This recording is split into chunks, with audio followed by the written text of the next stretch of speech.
And April gives us a different perspective, a firsthand perspective. I first met April, I'm not sure, 2016, Yep. maybe?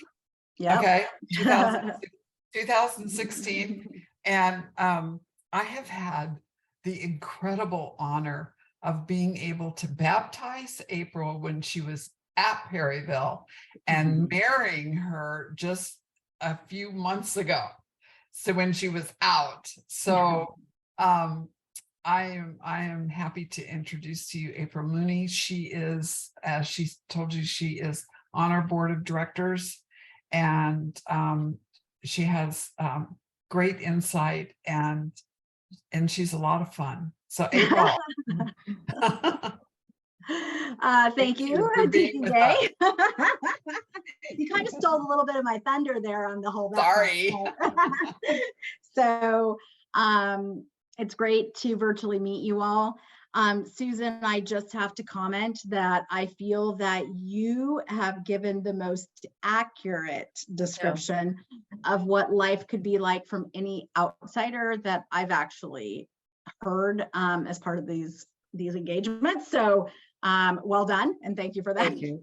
Thank you. And Thanks. you're right, the vegetables are disgusting, and there is little to no fruit, regardless of what they say. So and you hit on a lot of points that are very, very true. Like even today I have sleep troubles, and for me, one of the big things that I was truly in awe, having been at Perryville prison, it is literally all dirt. So the first time I went up north to Happy Jack and I was in the tall pines, seeing all of that green was overwhelming for me. Not in a bad sense, but like, whoa, it was like I was seeing it for the first time. My big choice meltdown came actually at a sub shop, a sandwich shop, when I was like, oh, I don't know, there's too many choices. I literally stood there for like 30 minutes trying to make a decision. So those are all very, very accurate points. So just wanted to say thank you for sharing that. But thank you. Yeah. So wanted to talk to you a little bit just about my story and how it's kind of come full circle. You know, and like any other story, we're going to start with, well, once upon a time. So I grew up, I'm an Arizona native, born and raised, grew up in Gilbert. I actually, so I graduated from Gilbert High School, started going off to college, you know, came from, you know, a normal family, what I would consider a normal family. I mean, super straight-laced parents, very strict, whatnot. But I got married very, very young. So at 19, I already had twin boys. And then about 14 months later, my next son came. And then 2 years later, my daughter came. So by the age of 23, I had 4 children in diapers. And just life had started off with quite a bang and in full force very, very young. So I ended up getting divorced from that marriage by the time I was, I think, 25. And then I just spent this next couple of years just working, being a single mom, trying to take care of my kids. But I was really, really lonely. You know, that's a lonely position, trying to care for those kids. And all you do is work, home, school, homework. You know, it was literally like repeat Groundhog Day every day. So fast forward a couple of years, I had met another man who I thought was just absolutely amazing. He seemed to be all of the things that I was missing. He was really cool with my kids. And however, so you tend to focus on the good qualities, or at least I did, and became oblivious to the fact that he was an alcoholic, and he liked to drink and get violent and forget where he lived and just run off. And so eventually that marriage ended in divorce as well, just within a couple years. And once again, I am caring for 4 now teenagers who are holy terrors. I'm not quite sure what happened. they went to bed as angels at 14, and at 15 they woke up with horns and a tail, and I was the enemy. So it was really a rough couple of years there. But I met another man a couple of years later, and this guy really I thought was just a knight in shining armor. He was here to save the day. Turned out that, I need to back up. I left out a key piece of this.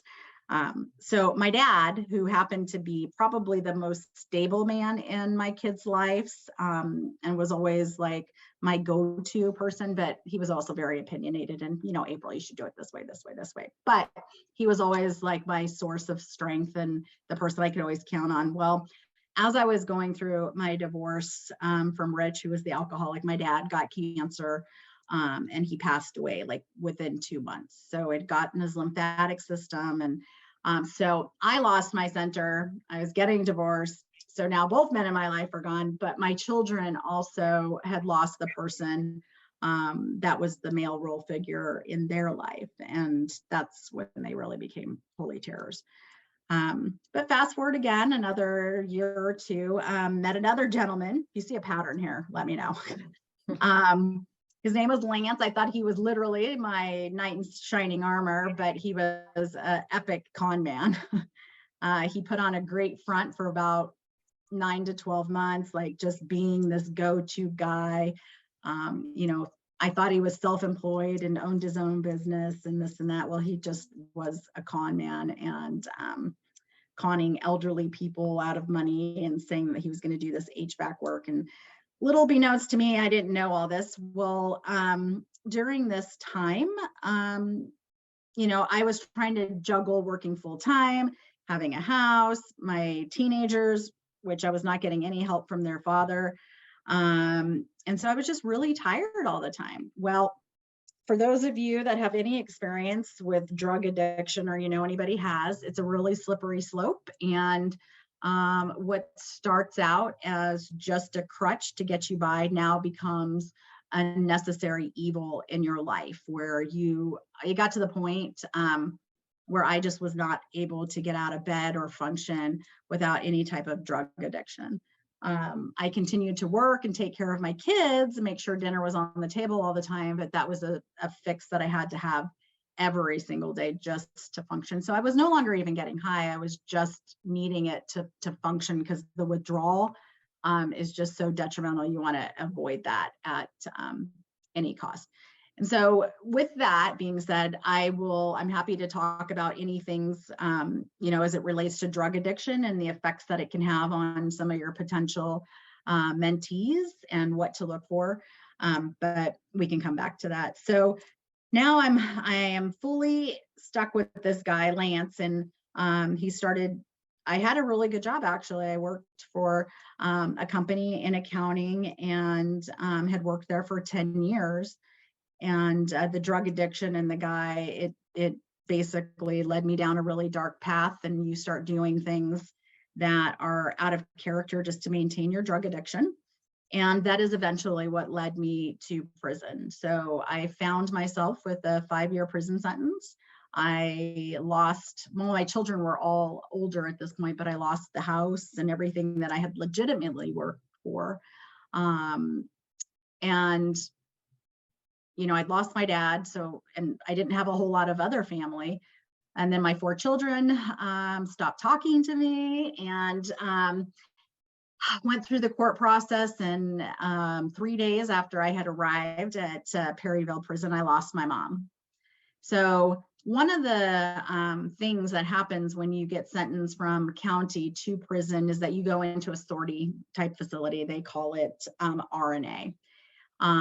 You were basically held in a cell. You're let out for 1 hour every other day, except to go to meals. And you wait there until you're classified to what yard you're going to go to. So I was called into the chaplain's office, where they told me my mom had passed away, but so sorry, you have not been classified, so you will not be able to be in communication with your family, let alone go to any services. Not to mention, you need to go back to your cell by yourself, and just basically deal with this however you want, however, whatever. We're not going to give you any type of support or services. And so that was a really extremely dark period, where I just really had felt total loss. Yeah, it was just really hard to get through that. But eventually I landed on my unit, which was Santa Rosa. And luckily some of the ladies there really took pity on me. They said that I looked like I did not belong. So they gave me shampoo, some lotion, and things of that nature. There is a real big difference in class of inmate. For those of you that don't know, you have family support and financial support, or you don't. I was one of the ones that didn't. So I was pretty much what they classified as indigent. And that's basically, we're going to give you the bare minimum of the worst type of products possible, just so that we can say that we can. You're only going to get one roll of toilet paper a week. If you can't afford to buy more, I'm sorry, that's just SOL. But I know that some of the rules have changed regarding that since I was there, but that was how it was when I was there. So my first year there was really spent in denial, trying to communicate with my family, trying to get them to sign up for visitation or phone calls. And that really, I was having a very hard time letting go of the life, even though it was all messed up, that I had on the outside. I would say probably, let's see, so almost a year to the date, huh, Deacon Gay? So I had a bunkie who went to this church ministry, and they were having, oh gosh, what do you call it that day, Deacon Gay, that you were having? A retreat. A retreat. They were having a one-day retreat, and my bunkie talked me into going. I was like, fine, whatever, okay, just leave me alone about it. So I went, and it actually was a life-changing moment for me. You know, like, I'm a big believer that God is guiding our steps and putting us where we need to be at the time. Of course, at the time I didn't know it, but so I went, and something in me just really changed that day. I got baptized. I started attending services. And for the first time in my adult life, I think I stopped worrying about everybody else, whether that was my children, other people, everybody. And I was like, you know what? Obviously, they're not coming. So stop worrying about it. Take this time as a timeout and really focus on yourself. Because what I had gotten really, really good at was putting on a great act. Like, even though I was a complete hot mess and dying inside, I was always taking care of other people and portraying that things were okay when really they weren't. Come to find out, there's actually a term for that called codependency. And I was like, the first time in one of the groups that they said that, I'm like, I am not codependent. Everybody else depends on me. Well, and that's really not what that means. So my identity was actually rolled up in other people needing me, or being a mom, or all of these things. And when that all came crashing, I just didn't have a sense of identity. So there's two good jobs and a lot of bad jobs that you can get in prison. Since I knew I wasn't going to have any financial support, I made the decision early on that I needed to get one of the good jobs. I actually had one of the bad jobs, and that was literally yard crew, and it's raking rocks in 118-degree weather, or shoveling sand, and they don't care if you're dying with water or you're about to have heat stroke. They just want you out there doing it for 10 cents an hour. So obviously 10 cents an hour, even at a 40-week hour, do the math, you know, it's not enough to live on $4. So still put me under the income to, basically, I was still able to get the indigent stuff. But so I fought and fought and fought to get a good job, and I finally got a job at Tel Verde. So for those of you that are not familiar with Televerdi is an organization that is a for-profit business, but they actually educate, train, and employ women that live inside the correctional facilities. They have engagement centers on 3 of the 5 units. And it is the highest paid job on the yard. And so you earn money that can go on your books. You guys are going to hear that term a lot. So books is the money, the account that's their spendable that you can use to buy commissary and things of that nature. And then some of the money goes into what they call retention account, and that's money that's held until you leave. So I got that job finally, and I was like, woohoo, I'll never forget. My first real whip was $18, and I was so excited. So $18 for 2 weeks of work, because now that I had this retention job, I still had to pay restitution. I had to pay room and board to the prison, and then the money that was going into the savings account. So, but still, to me, who had only had $4 for the previous 2 weeks work, $18 was a bump up. And eventually, I mean, I worked to the top paying job there. And so my income increased and my ability to support myself increased. Eventually, about 1.5 to 2 years into my stay, I was finally able to buy a TV. That was a really big deal. So was super excited about that. But it's just the little accomplishments like that in prison. Like we might take $200 for granted, but in there, $200 might as well be $1 million. If you don't have it, you don't have it. So I literally lived on the bare minimum and saved and saved and saved for months to finally buy that TV. And I was just so excited because all I'd been doing was reading in my downtime. So that was just I'm still excited about that because that was a big accomplishment at the time. So, but let's just fast forward. I still back to my thing that God has got to teach you messages. He's going to give you a lesson to teach you what you need to learn. And so about a year before I was scheduled to go home, I got a ticket. And if you work at Televerdi, you have to be ticket free. And that actually sent me. So here I was, a girl that had never been in trouble before. I should preface, like, I had never been in trouble before. This is a one and done person, but they really threw the book at me to make an example. Found myself on Lumley, which is the max unit there, in closed custody, with some of the what we could classify as, the OG criminals or, lifers, or I met Jodi Arias on that yard, just things of that nature. But again, God provided and took care of me. These ladies just took mercy on me. And I was able to attend church services while I was there. But again, it was like, hey, don't get high on your horse.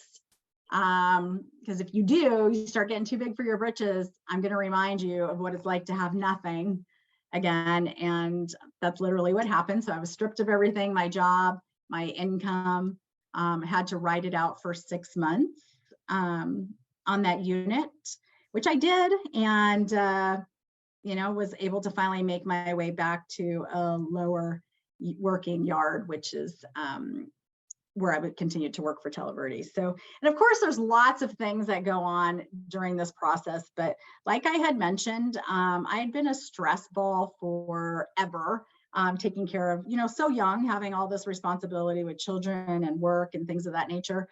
Prison kind of gave me a break.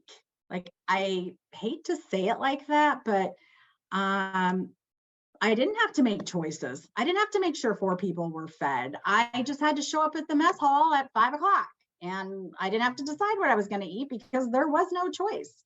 I was told when I could be out on the yard or when I needed to be at my housing unit and things of that nature. So to Susan's point earlier, when these girls come home and you're mentoring them, they haven't had to make those decisions. And so it can be overwhelming. So my advice to you and to the lady that asked, like, I'm curious, but do I ask or don't I ask? My advice is this: ask your mentee, or just tell your mentee, like, hey, this is a safe space. I would like to know as much about you as you're willing to share at this point. And just let them know that, hey, I'm ready. I'll move at your pace.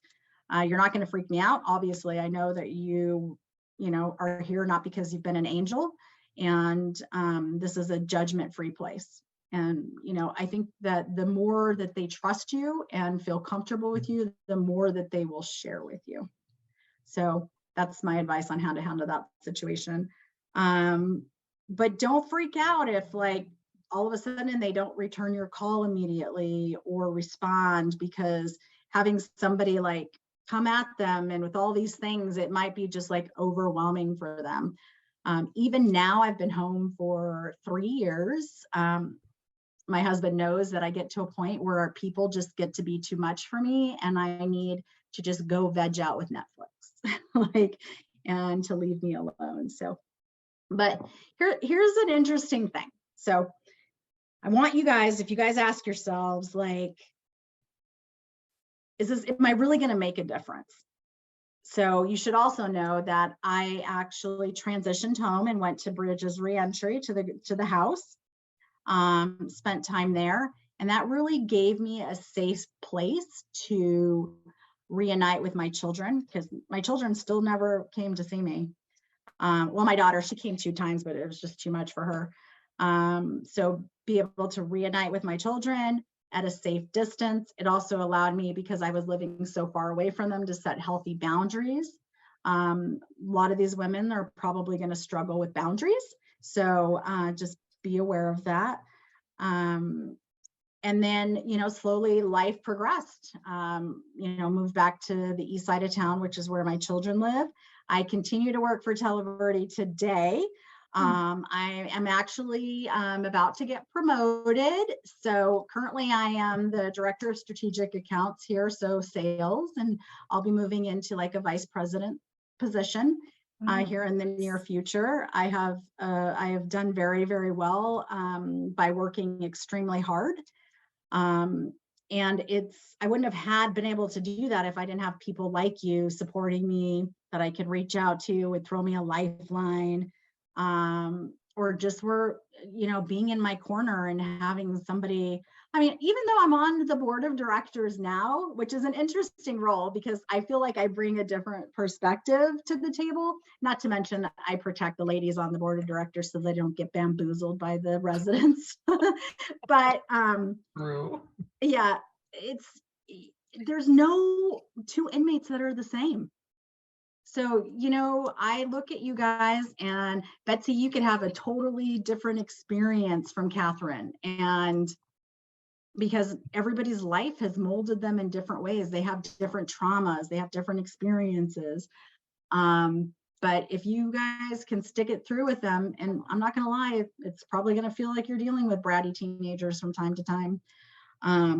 The reward is can be really great, because so fast forward today, I've reunited with all of my children. My grandchildren are an active part of my life. I am married to my best friend, who totally gets me and is so patient with me. And next week I am closing on a house I just bought. So good.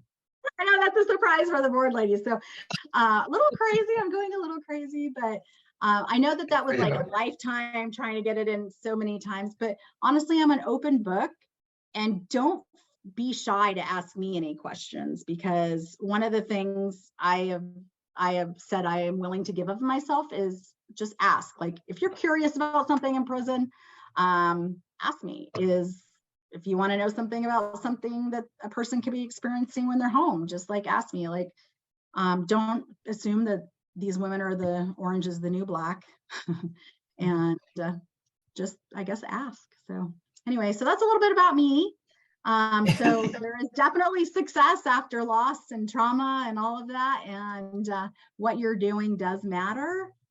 And you might not see the effects of what you do immediately, but I promise you that it's like showing up consistently and being there. You might be surprised that that woman, all of a sudden you hear you're still in touch with her, and all of a sudden 2 years later you hear her giving a piece of advice that you gave her. So the ripple effect really does go a long way. So but that's a little bit about me, and I'm sorry if it was all over the place. I really did have a list of things like to try to touch on, but April, thank you. Thank you. It's just, thank you so much for giving us insight to just your journey. I mean,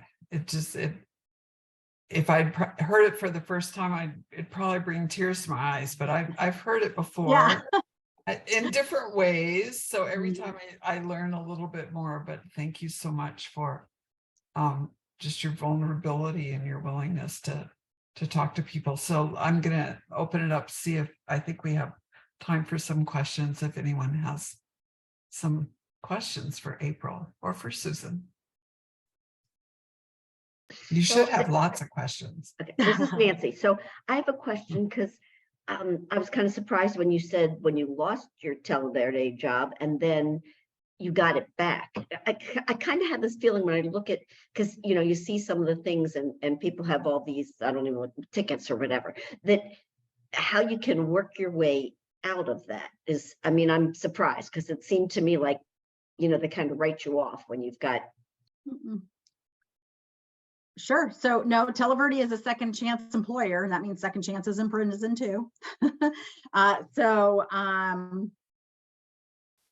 Just to give you a little bit of insight into what my ticket was, because I didn't have any family support and things of that nature, I was taking the shower bag or the laundry bags and making them into little shower bags so that when you took your toiletries to the bathroom, you didn't have to set them on the floor. You could hang it on the thing. Well, apparently the state feels that that's destruction of state property.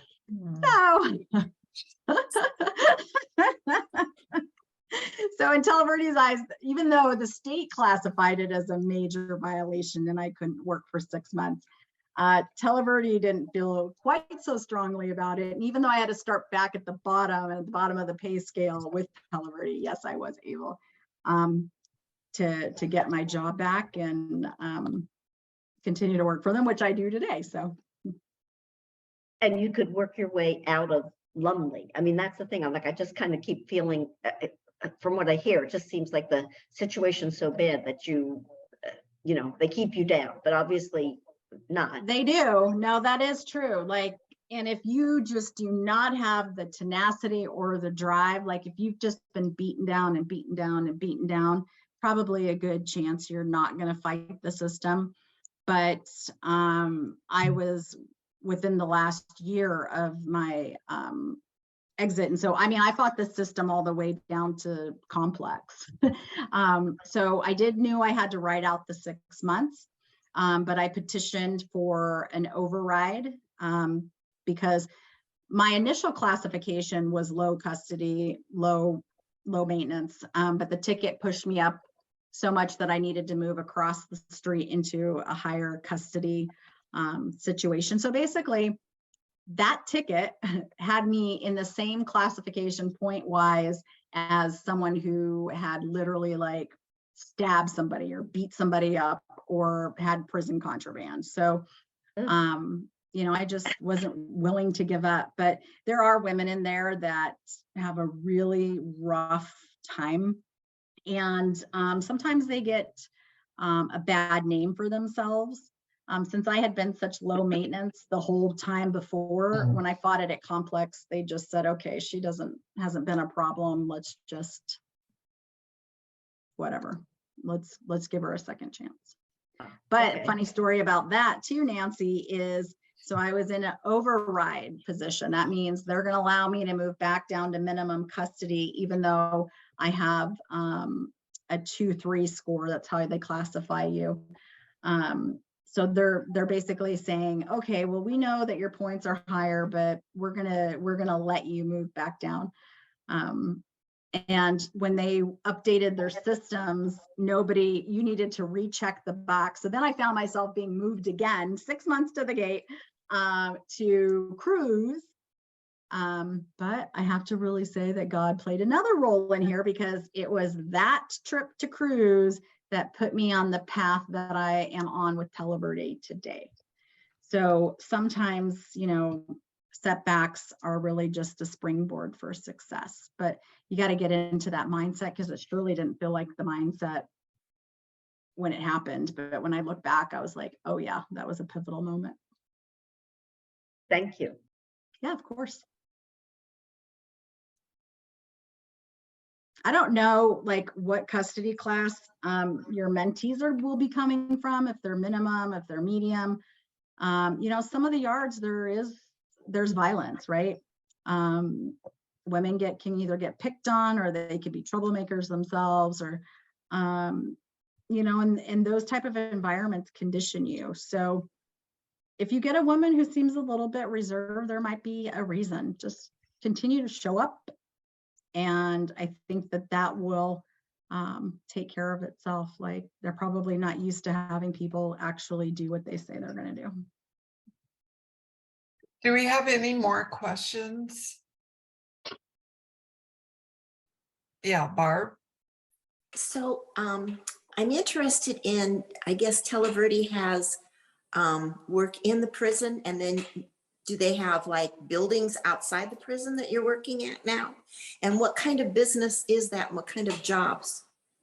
Sure. So prior to COVID, we had a big facility down on 47th Avenue or 47th Street and University, but at COVID, we all went remote, and we are still remote as of today.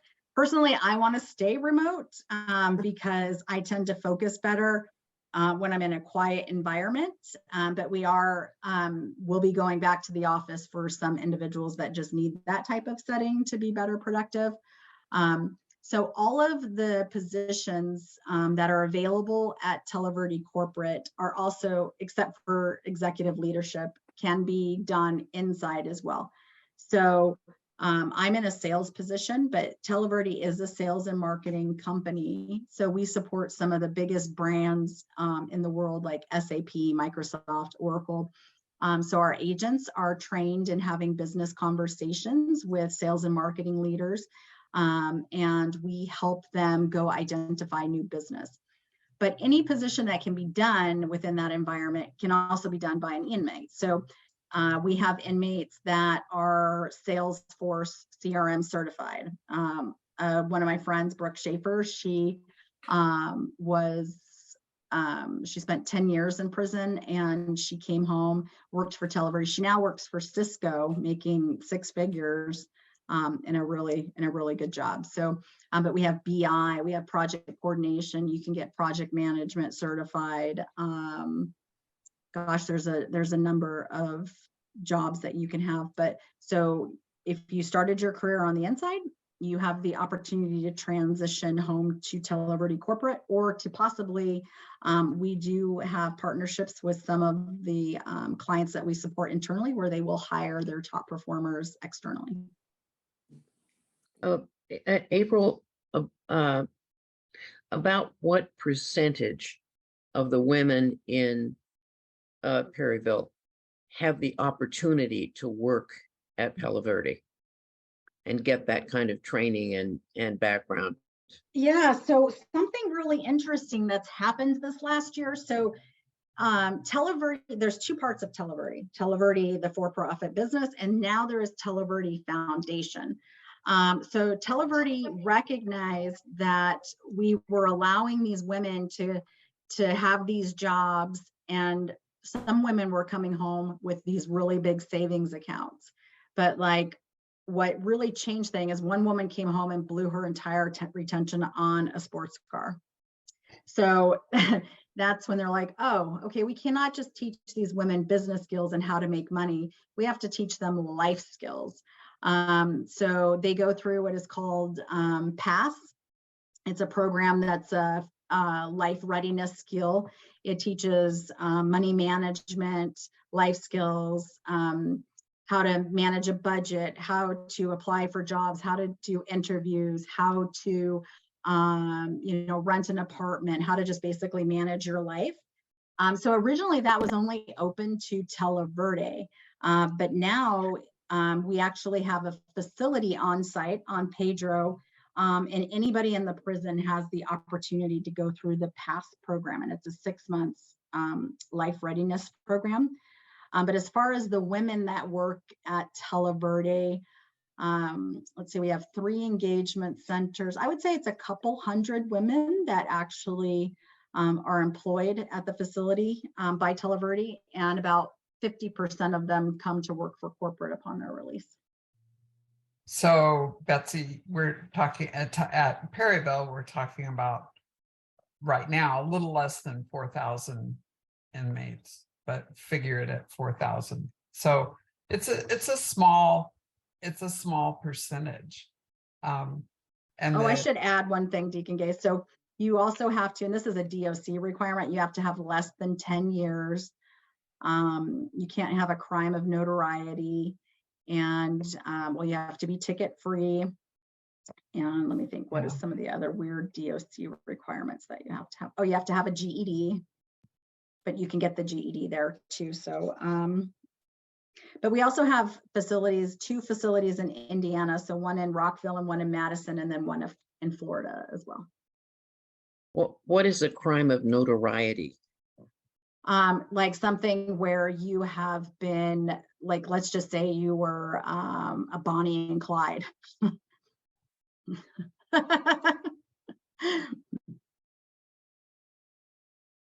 that kind of says it. Yeah.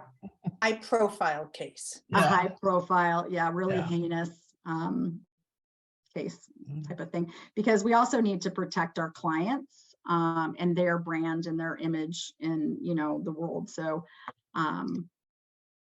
back in the day, and I don't know, Susan, you said you worked with, women of long time. So one of the ladies, she is actually grandfathered in, because originally back in the day, people that had life could work for Televerde. But there was when the state changed their legislation, or the DOC, whoever does that, on how those funds could be used for inmates, it created a problem for that retention funds if people were never leaving. So like Someplace, I don't know if it was a documentary or this, or maybe it was here, but they talked about how the women who were working for that had to look a certain way, had to wear their hair better or do things. Is that something you experienced, or maybe this is something from a long time ago? Well, I don't necessarily, I never wore makeup every single day, because that was just not something I was willing to spend the money on. But I mean, they want you to come to work clean, your clothes clean, because you do meet clients while you're there. But you all have the same orange. You all pretty much look the same. Your hair's in a ponytail. I mean, my hair was in a ponytail. You do have women that will take the time. They're really into primping and doing their hair and their makeup. That was not me. I was like, okay, shower, brush my hair, pull it back in a bun. I'm ready to go. So, but again, that's all just, like I said, no 2 women are the same. So I'm not quite sure about that. But yeah, Televerde does want you to take pride in yourself.